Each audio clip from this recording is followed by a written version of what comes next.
चंद्रकांत से एक बहुत बड़ी गड़बड़ हो गई है। हमने उस दिन प्रिंसिपल सरसा के केबिन में जो बात की थी ना, वो पूरी की पूरी बात रिकॉर्ड हो गई है और कामिनी जी भी अठे ही है। अगर उनके हाथ में वो रिकॉर्डिंग लग गई ना तो हमारा भांडा फूट जाएगा और उन्हें पता चल जाएगा कि मैं आपकी असली बेटी ना हूँ।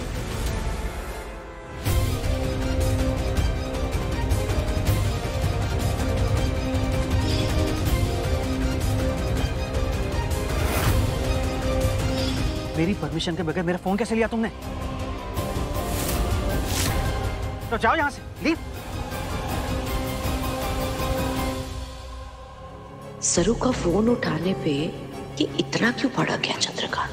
ये दोनों जरूर कुछ छुपा रहे हैं, कुछ तो है।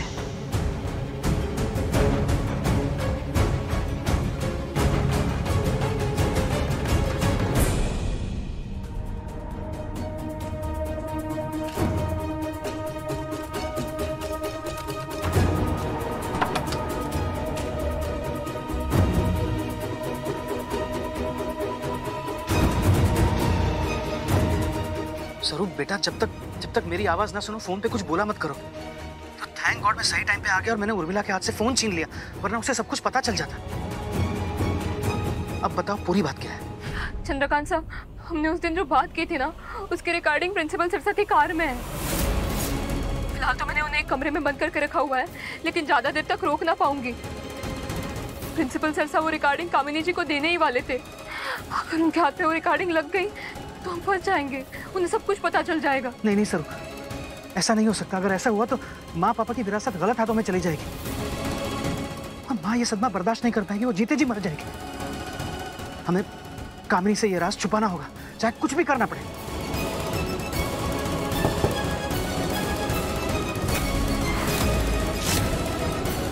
मोहन, मर गया ये।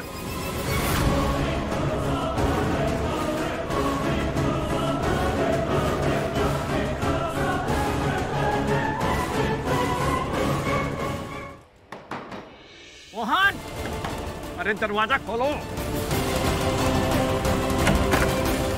प्रिंसिपल साहब आप यहाँ कैसे? अरे सरू ने बाहर से बंद कर दिया। पर वो ऐसा क्यों करेगी? वो बदला ले रही है, क्योंकि मैंने उसे मन मर्जी नहीं करने दी ना, इसलिए। मैं भी देखता हूँ उसको। हटो। प्रिंसिपल साहब, सरू कभी भी ऐसा नहीं कर सकती। मेरी क्या गलतफहमी?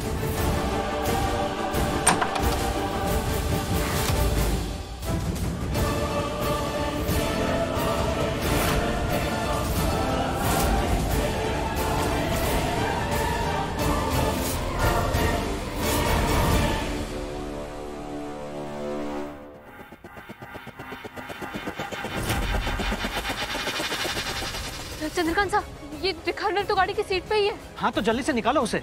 लेकिन बिना गाड़ी की चाबी हम दरवाजा कैसे खोलेंगे? सरू कुछ भी करो, किसी भी तरह से उसे निकालो। वो रिकॉर्डिंग कामिनी जी के हाथ नहीं लगना चाहिए। कुछ भी करो, साम दाम दंड भेद, लेकिन उसे प्लीज निकालो। अच्छा ठीक है, मैं कुछ करती हूँ।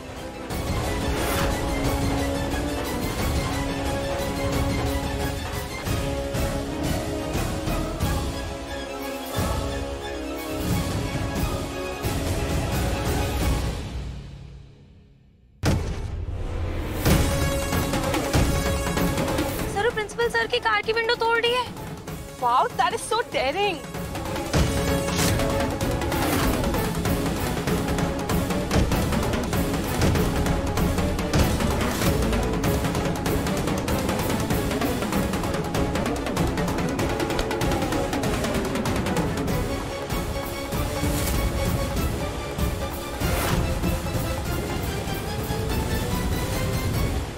चंद्रकांत साहब, गाड़ी की कांच ना टूट रही है। कुछ भी करो, लेकिन तुम्हारी असलियत का सबूत किसी के हाथ नहीं लगना चाहिए। कुछ समझ ना आ रहा है। सरू रुको, डोंट पैनिक। मेरी बात ध्यान से सुनो। आसपास देखो, कुछ दिख रहा है क्या? चंद्रकांत साहब, वो कचरे का डब्बा, छाता, केरोसिन का डब्बा और कुछ सामान पड़ा हुआ है। और एक काम करो सरू, केरोसिन लो और जला दो कार को। कार जला दूं? हाँ, जला दो कार को। अब क्या कह रहे हैं? कार कैसे चला दूं मैं? सोचने का टाइम नहीं। अगर वो रिकॉर्डिंग कामिनी जी के हाथ लग गई तो बजाज परिवार बर्बाद हो जाएगा। सरू देखो, ये रिकॉर्डिंग कामिनी जी के हाथ नहीं लगनी चाहिए, वरना माँ जीते जी मर जाएगी। सरू प्लीज ले लो केरोसिन और जला दो कार को, जला दो। ना। सरू,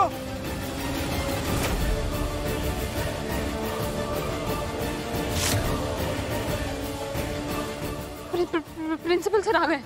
केरोसिन कार पे डालो और जला दो कार को। हाँ ठीक है। हे रामनाथ जी पापा, हमारे को माफ कर देना।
प्रिंसिपल सर ने सरू से पंगा लिया था ना, इसलिए। ये तो बिल्कुल वैसा ही हुआ जब मैं और सरू अनिका की गाड़ी में बैठे थे। उसके बाद अनिका ने भी ऐसी आग लगाई थी।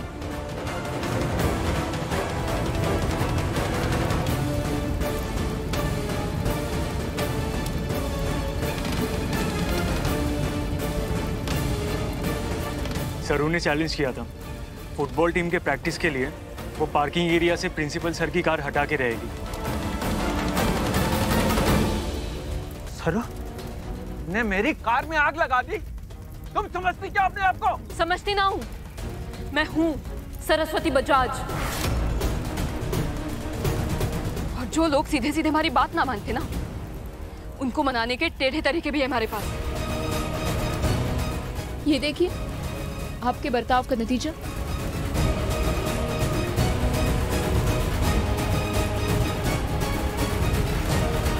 तुम्हें पता है वो कितनी महंगी कार थी? हमारे लिए के सस्ता के महंगा, जो भी पैसे हुए ना भिजवा दूंगी। और हाँ, जिस कॉलेज के आप प्रिंसिपल है ना, उस कॉलेज के मालकिन हूं मैं।